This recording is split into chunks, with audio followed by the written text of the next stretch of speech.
El día de hoy estaremos leyendo la cuarta propuesta de Italo Calvino, visibilidad. Hay un verso de Dante en el Purgatorio. Llovió después en la alta fantasía. Mi conferencia de esta tarde partirá de esa constatación. La fantasía es un lugar en el que llueve. Veamos en qué contexto se encuentra este verso del Purgatorio. Estamos en el círculo de los iracundos y Dante contempla las imágenes que se forman directamente en su mente y que representan ejemplos clásicos y bíblicos de ira castigada. Dante comprende que estas imágenes llueven del cielo, es decir, que Dios se las manda. En los diversos círculos del purgatorio, además de las particularidades del paisaje y de la bóveda celeste, además de los encuentros con ánimas de pecadores arrepentidos y con seres sobrenaturales, se presentan a Dante escenas que son como citas o representaciones de ejemplo de pecados y de virtudes, primero en forma de bajorrelieves que parecen moverse y hablar, después como visiones proyectadas delante de sus ojos, como voces que llegan a sus oídos, y por fin como imágenes puramente mentales.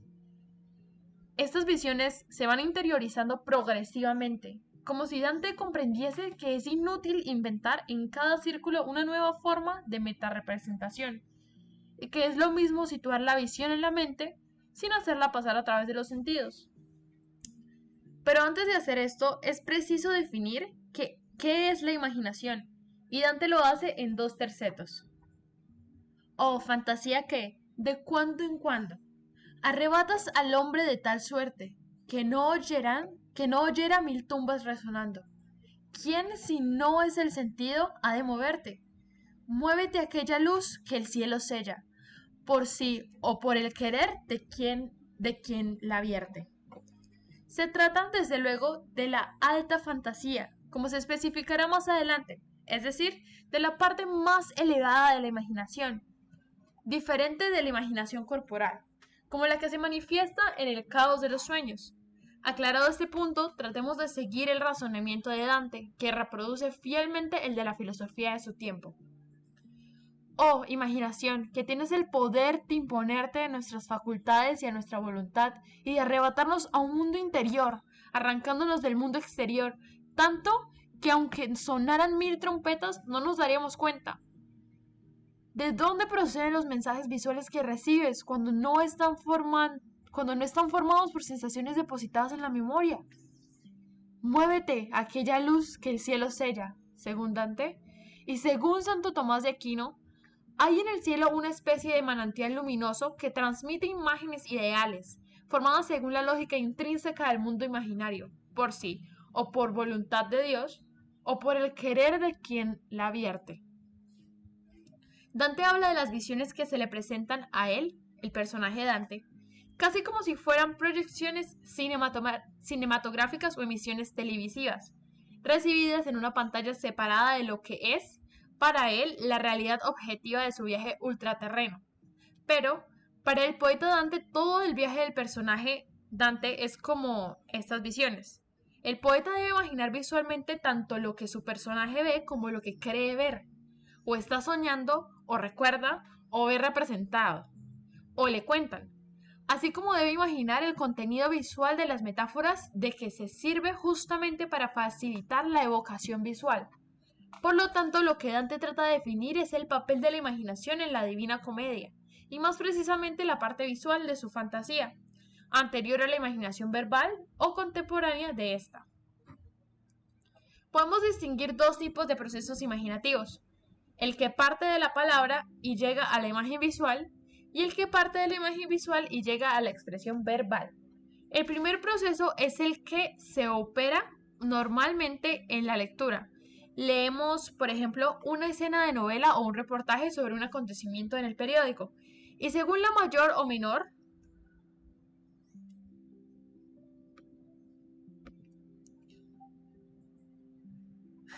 podemos distinguir dos tipos de procesos imaginativos: el que parte de la palabra y llega a la imagen visual, y el que parte de la imagen visual y llega a la expresión verbal. El primer proceso es el que se opera normalmente en la lectura. Leemos, por ejemplo, una escena de novela o un reportaje sobre un acontecimiento en el periódico, y Según la mayor o menor eficacia del texto, llegamos a ver la escena como si se desarrollase delante de nuestros ojos, o por lo menos fragmentos y detalles de la escena que emergen de lo indistinto. En el cine, la imagen que vemos en la pantalla ha pasado también a través de un texto escrito. Después fue vista mentalmente por el director. Después se reconstruyó en su materialidad física en el estudio para quedar definitivamente fijada en los fotogramas de la película. Una película es, pues, el resultado de una sucesión de fases inmateriales y materiales en las cuales las imágenes cobran forma. En este proceso, el cine mental de la imaginación tiene una función no menos importante que la función de las fases de realización efectiva de las secuencias tal como los registrará la cámara y se montarán después en la moviola. Este cine mental funciona continuamente en todos nosotros. Siempre ha funcionado, aún antes de la invención del cine, y no cesa nunca de proyectar imágenes en nuestra visión interior. Es significativa la importancia que tiene la imaginación visual en los ejercicios espirituales de Ignacio de Loyola. Al comienzo mismo de su manual, San Ignacio prescribe la composición viendo el lugar, con términos que parecen instrucciones para la puesta en escena de un espectáculo. En la contemplación o meditación visible, así como contemplar a Cristo, nuestro Señor, el cual es visible. La composición será ver con la vista de la imaginación, el lugar corpóreo donde se halla la cosa que quiero contemplar. Digo el lugar corpóreo, así como un templo o monte donde se halla Jesucristo o Nuestra Señora. Inmediatamente después, San Ignacio precisa que la contemplación de los propios pecados no debe ser visual o, si entiendo bien, debe servirse de una visualidad de tipo metafórico. El alma encarcelada en el cuerpo corruptible.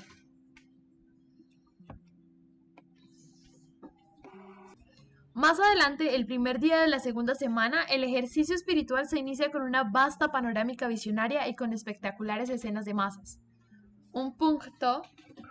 El primer punto es ver las personas, las unas y las otras, y primero las de la haz de la tierra, en tanta diversidad, así en trajes como en gestos, unos blancos y otros negros, unos en paz y otros en guerra, unos llorando y otros riendo, unos sanos, otros enfermos, unos naciendo y otros muriendo.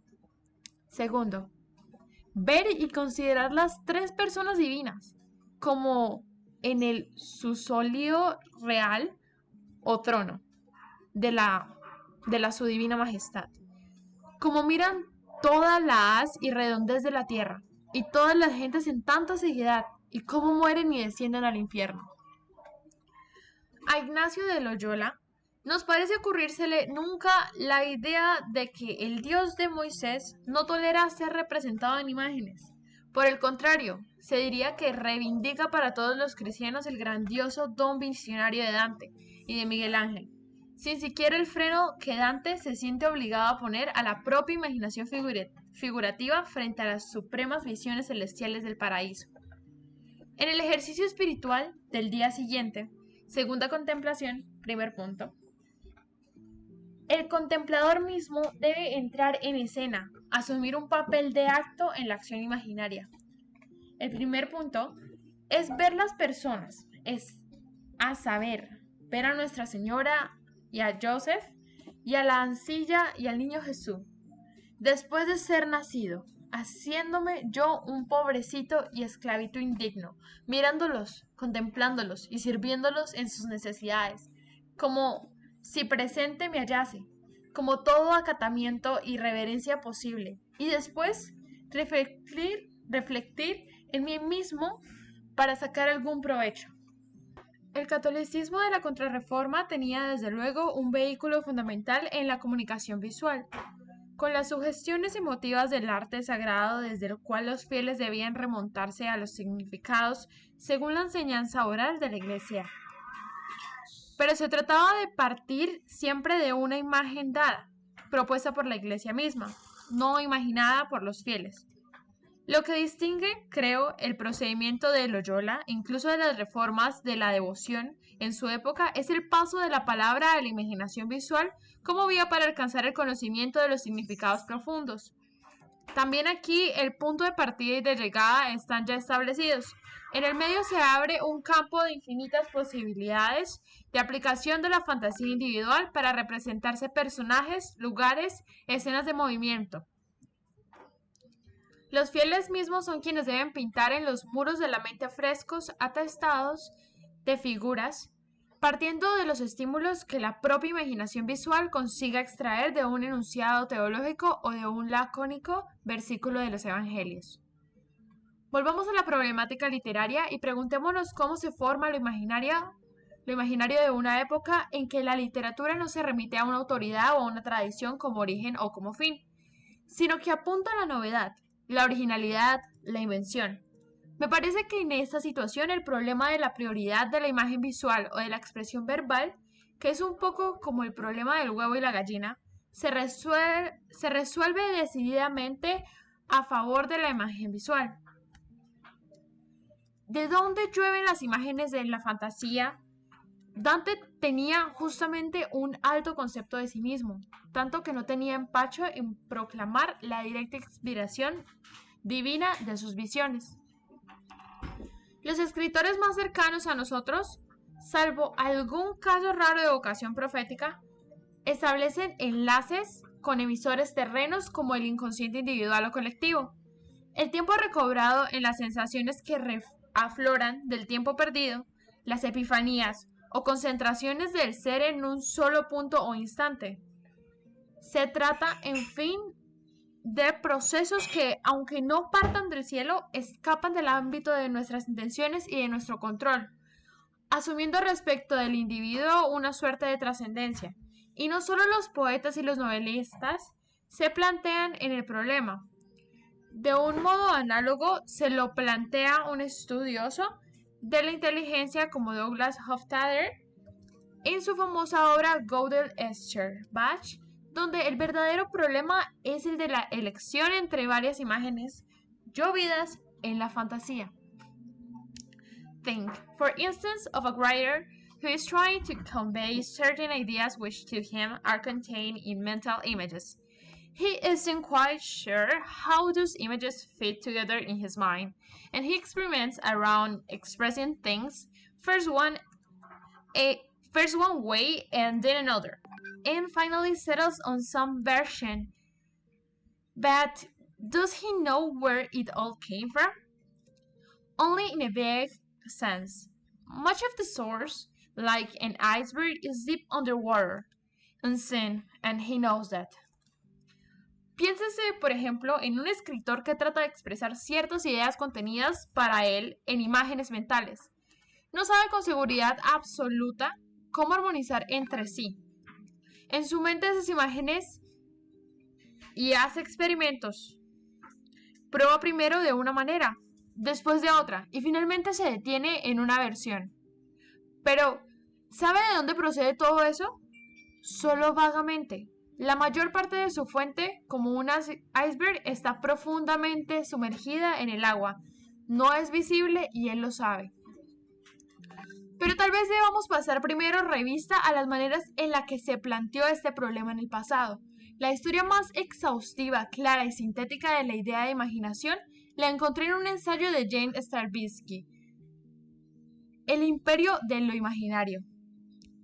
De la magia renacentista de origen neoplatónico parte la idea de la imagen como comunicación con el alma del mundo, idea que después será la del romanticismo y el surrealismo. Esta idea contrasta con la de la imaginación como instrumento de conocimiento. En este caso, aunque sea parte de las vías del conocimiento científico, la imaginación puede coexistir con este último y también ayudarlo. E incluso ser para el científico un momento necesario en la formulación de sus hipótesis. En cambio, las teorías de la imaginación como depositaria de la verdad del universo pueden concordar con una naturofilosofía o con un tipo de conocimiento teosófico, pero son incompatibles con el conocimiento científico. A menos que se separe lo cognoscible en dos, dejando la ciencia el mundo exterior y aislando el conocimiento imaginativo en la interioridad individual, Stravinsky reconoce en esta última posición el método de psicoanálisis freudiano.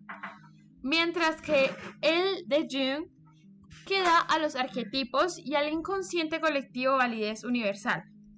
Se remite a la idea de imaginación como participación en la verdad del mundo.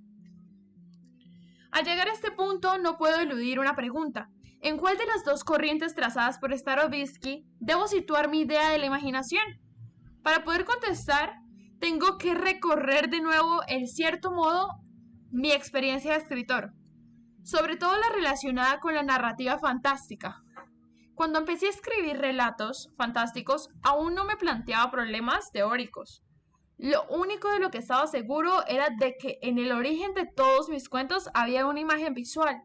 Por ejemplo, una de esas imágenes fue la de un hombre cortado en dos mitades que siguen viviendo.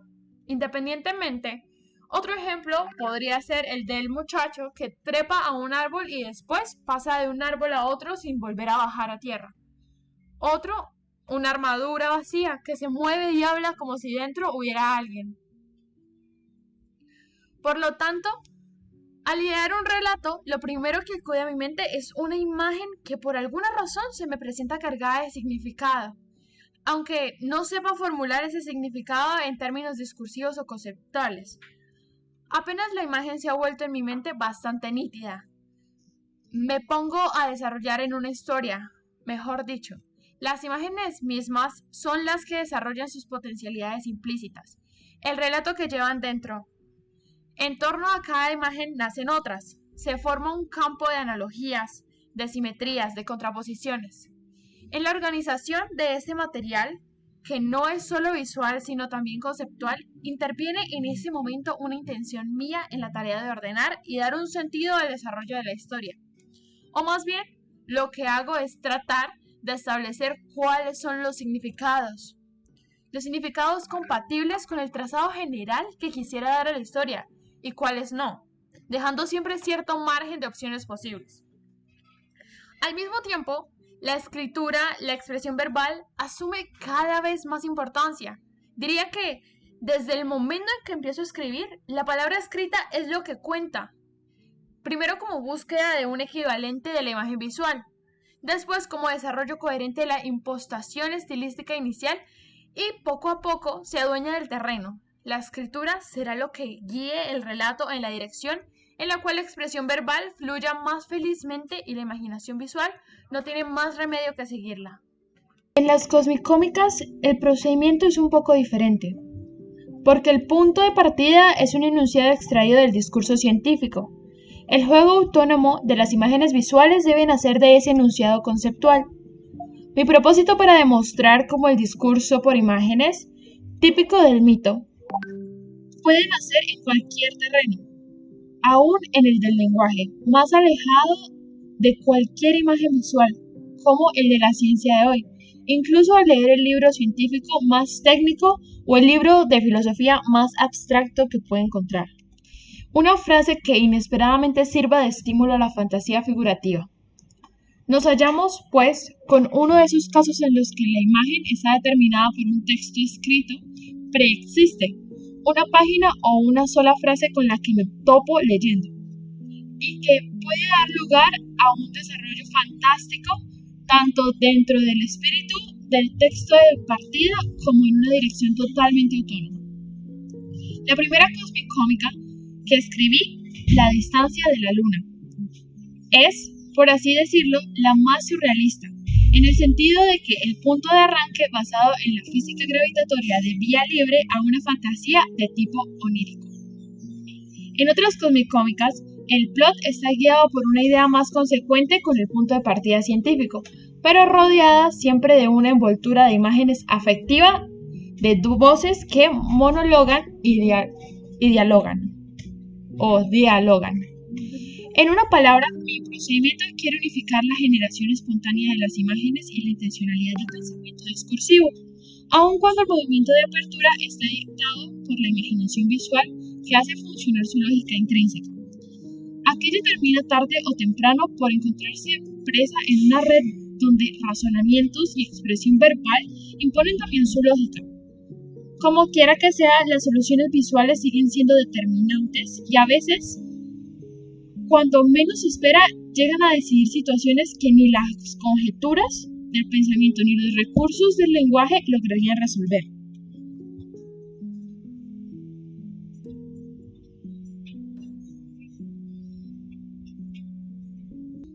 Una aclaración sobre el antropomorfismo de las cosmicómicas.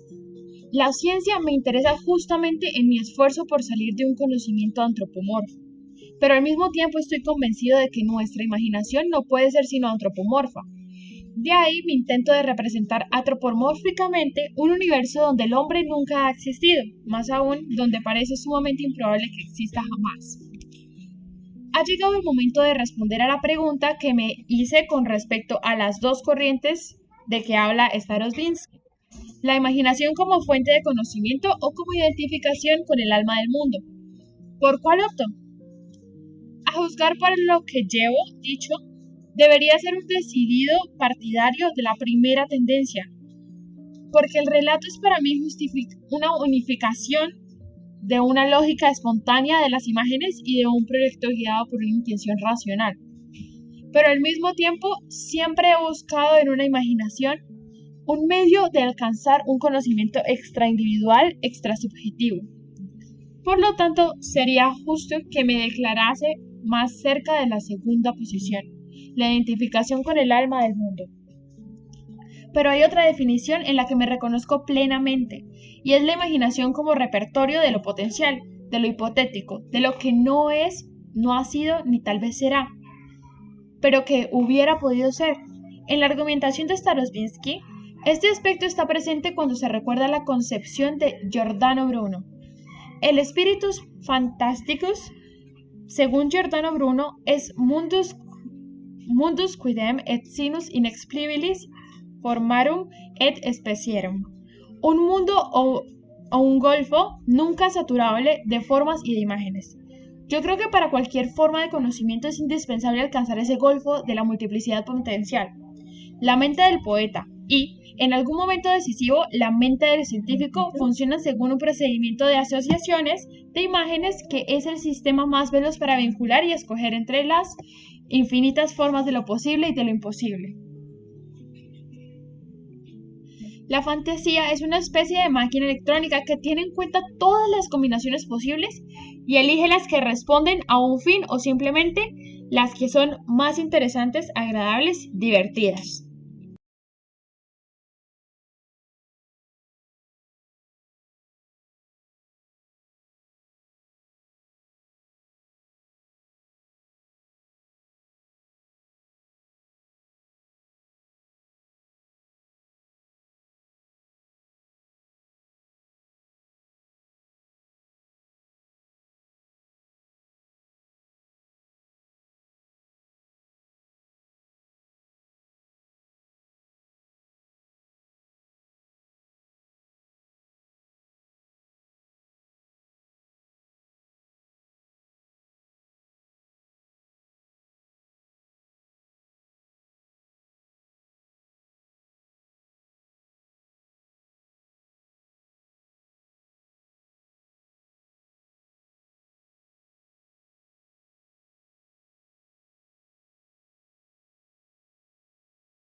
queda por aclarar la parte que en este golfo fantástico corresponde a lo imaginario indirecto, o sea, las imágenes que nos proporciona la cultura, trátase de la cultura de masas o de otra forma de tradición.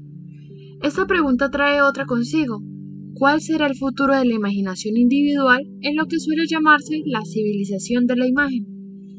El poder de evocar imágenes en ausencia seguirá desarrollándose en una humanidad cada vez más inundada por el diluvio de imágenes prefabricadas.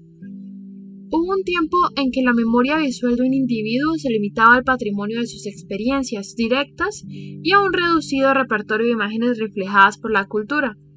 La posibilidad de dar forma a mitos personales nacía del modo en que los fragmentos de esa memoria se combinaban entre sí, ensamblándose de maneras inesperadas y sugestivas. Hoy la cantidad de imágenes que nos bombardea es tal que no sabemos distinguir ya la experiencia directa de lo que hemos visto unos pocos segundos en la televisión. La memoria está cubierta por capas de fragmentos de imágenes, como un depósito de desperdicios donde cada vez es más difícil que una figura entre tantas logre adquirir relieve. Si he incluido la visibilidad en mi lista de los valores que se han de salvar, es como advertencia del peligro que nos acecha de perder una facultad humana fundamental, la capacidad de enfocar imágenes visuales con los ojos cerrados, de hacer que broten colores y formas de alineamiento de caracteres alfabéticos negros sobre una página blanca, de pensar con imágenes. Pienso en una posible pedagogía de la imaginación que nos habitúe a controlar la visión interior sin sofocarla y sin dejarla caer. Por otra parte, en un confuso, lábil fantaseo, sino permitiendo que las imágenes cristalicen en una forma bien definida, memorable, autosuficiente y cástica. Naturalmente se trata de una pedagogía que solo se puede practicar sobre uno mismo, con métodos inventados cada vez y con resultados imprevisibles. La experiencia de mi primera formación es ya la de un hijo de la civilización de las imágenes. Aunque estuviera aún en sus comienzos, lejos de la inflación actual, digamos que soy un hijo de una época intermedia, cuando eran muy importantes las ilustraciones coloreadas que acompañaban la infancia, en los libros, en los semanarios para niños, en los juguetes. Creo que el haber nacido en aquel periodo marcó profundamente mi formación. En mi mundo imaginario influyeron ante todo las figuras del corriente de Dei Piccoli. Por entonces, el semanario italiano para niños de más difusión. Hablo de una parte de mi vida que va de los 3 a los 13 años. Antes de que la pasión por el cine llegara a convertirse en una forma de posesión absoluta que duró toda la adolescencia. Más aún, creo que el periodo decisivo fue entre los 13 y los 6 años, antes de que aprendiera a leer.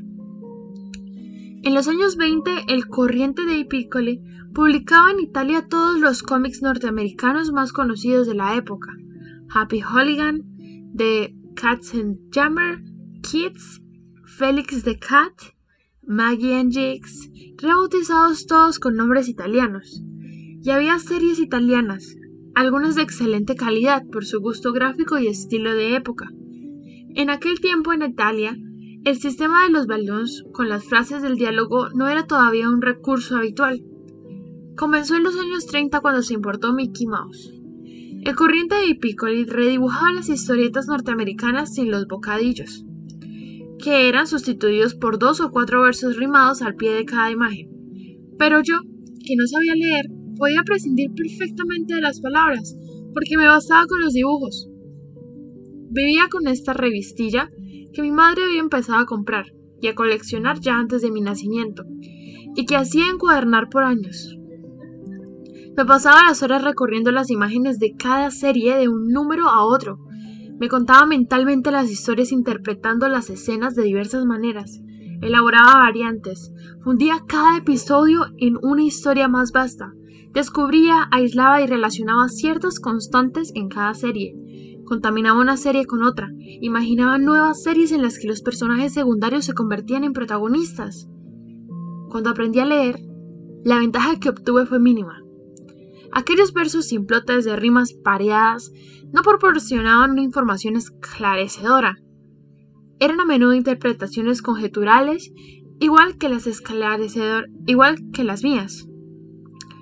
Era evidente que el versificador no tenía la más mínima idea de lo que estaba escrito en los balloons del original, porque no sabía inglés, o porque trabajaba con cartoons redibujados y enmudecidos. En todo caso, yo prefería ignorar las líneas escritas y decir con mi ocupación favorita de fantasear dentro de cada viñeta en su sucesión. Esta costumbre retrasó sin duda mi capacidad para concentrarme en la palabra escrita. La atención necesaria para la lectura la conseguí solo más tarde y con esfuerzo. Pero la lectura de las figuras sin palabras fue sin duda para mí una escuela de fabulación, de estilización, de composición de la imagen. Por ejemplo, la elegancia gráfica de Pat O'Sullivan al pintar en el pequeño cartón cuadrado la silueta negra de Felix the Cat, en una calle que se pierde en el paisaje dominado por una luna llena en el cielo negro, creo que quedó para mí como un modelo. La operación que en edad madura me llevó a extraer historias de la sucesión de las misteriosas figuras de los tarots, interpretando la misma figura de una manera cada vez diferente. Tiene seguramente sus raíces en aquel fantaseo infantil delante de las páginas llenas de imágenes. Lo que intenté en el Castillo de los Destinos Cruzados, il Castello dei Destini Incrociati, es una especie de iconología fantástica, no solo con los tarots, sino con los cuadros de la gran pintura.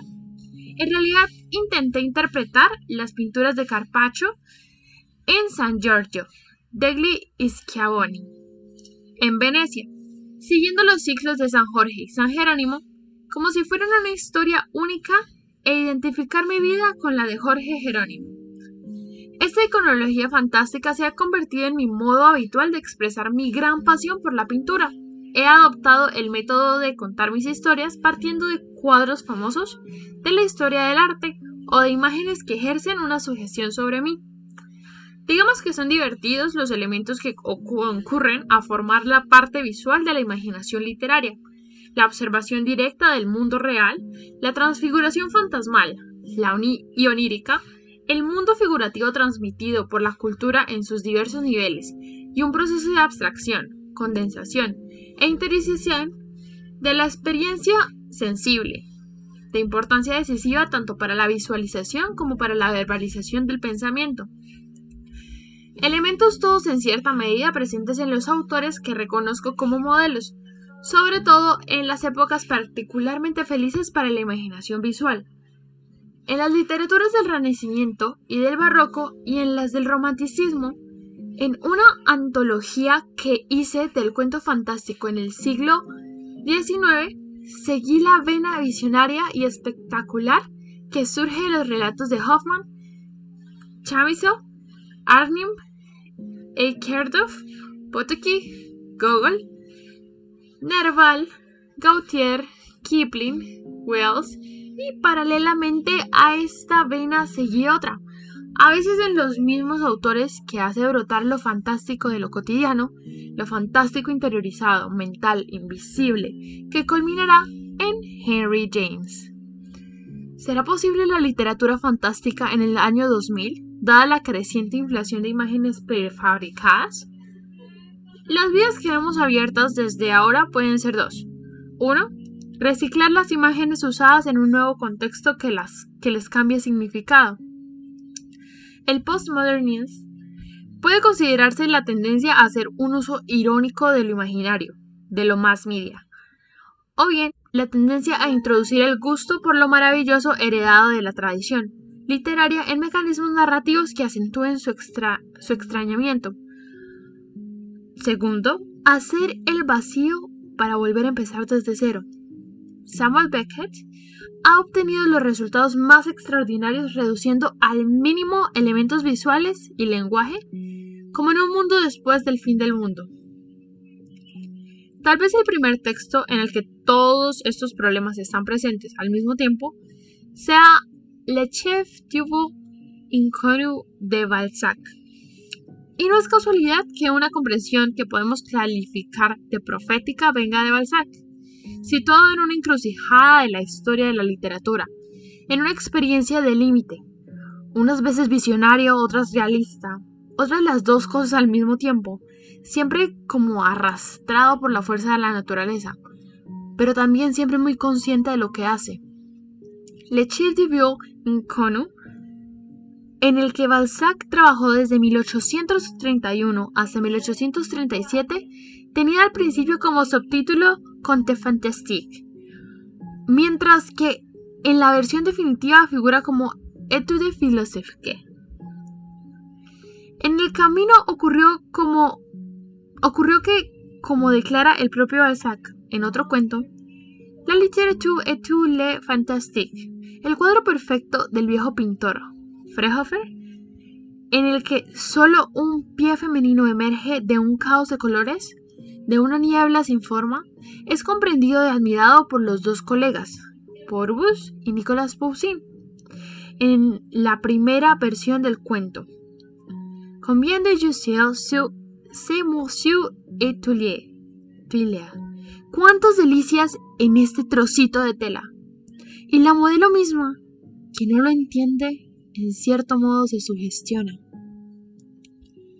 En la segunda versión, alguna réplica añadida demuestra la incomprensión de los colegas.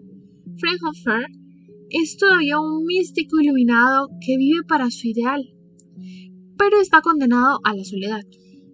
La versión definitiva de 1837 añade muchas páginas de reflexiones técnicas sobre la pintura y un final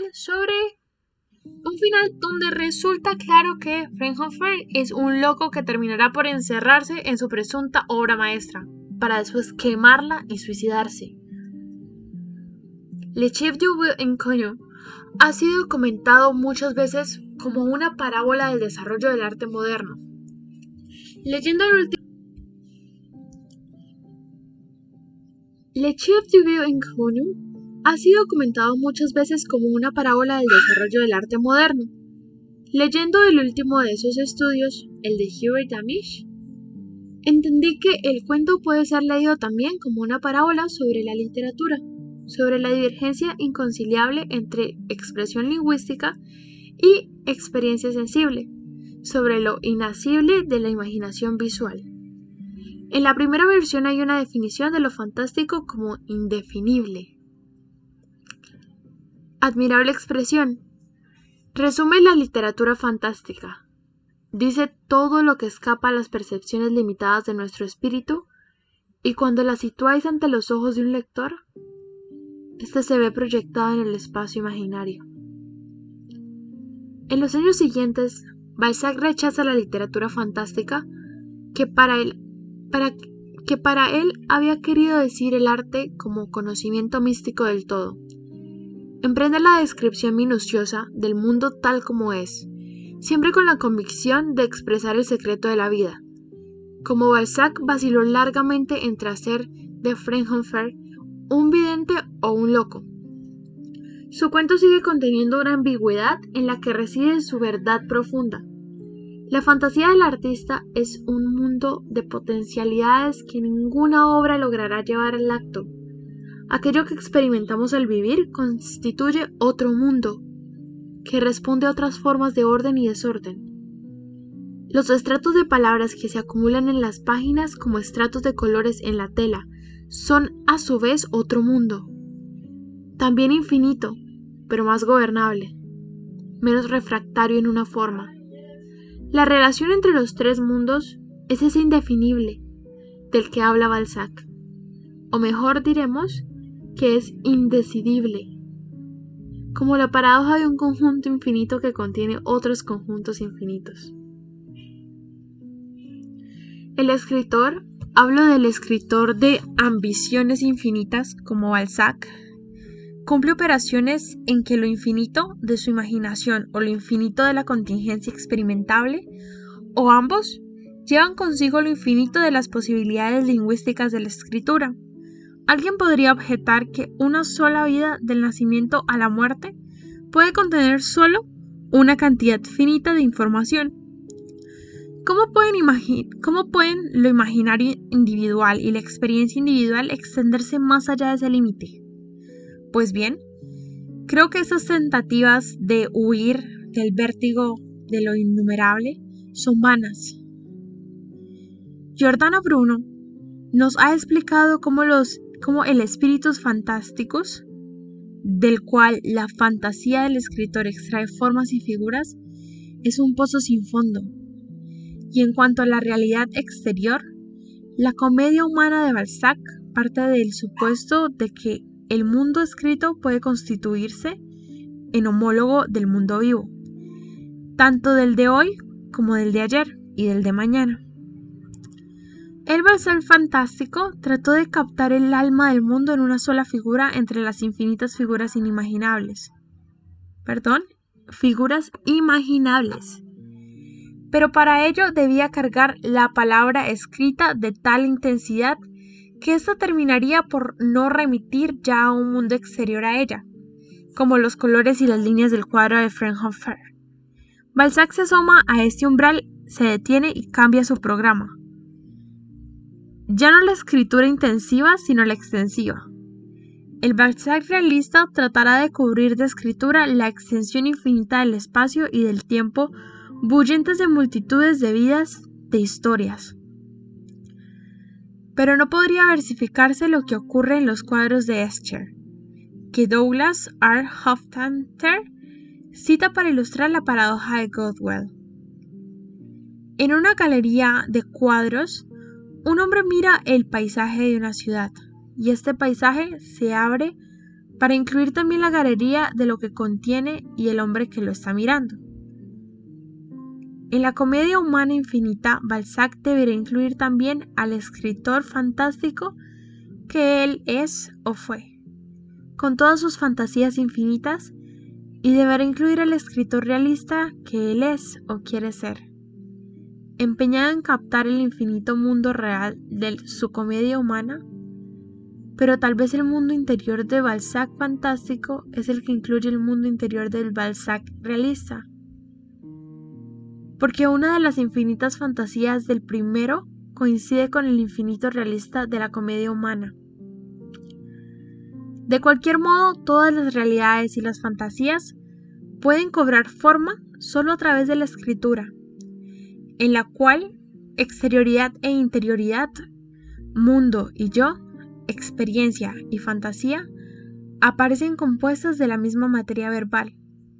Las visiones polimorfas de los ojos y del alma se encuentran contenidas en líneas uniformes de caracteres minúsculos o mayúsculos, de puntos, de comas, de paréntesis, páginas de signos alineados, apretados como granos de arena.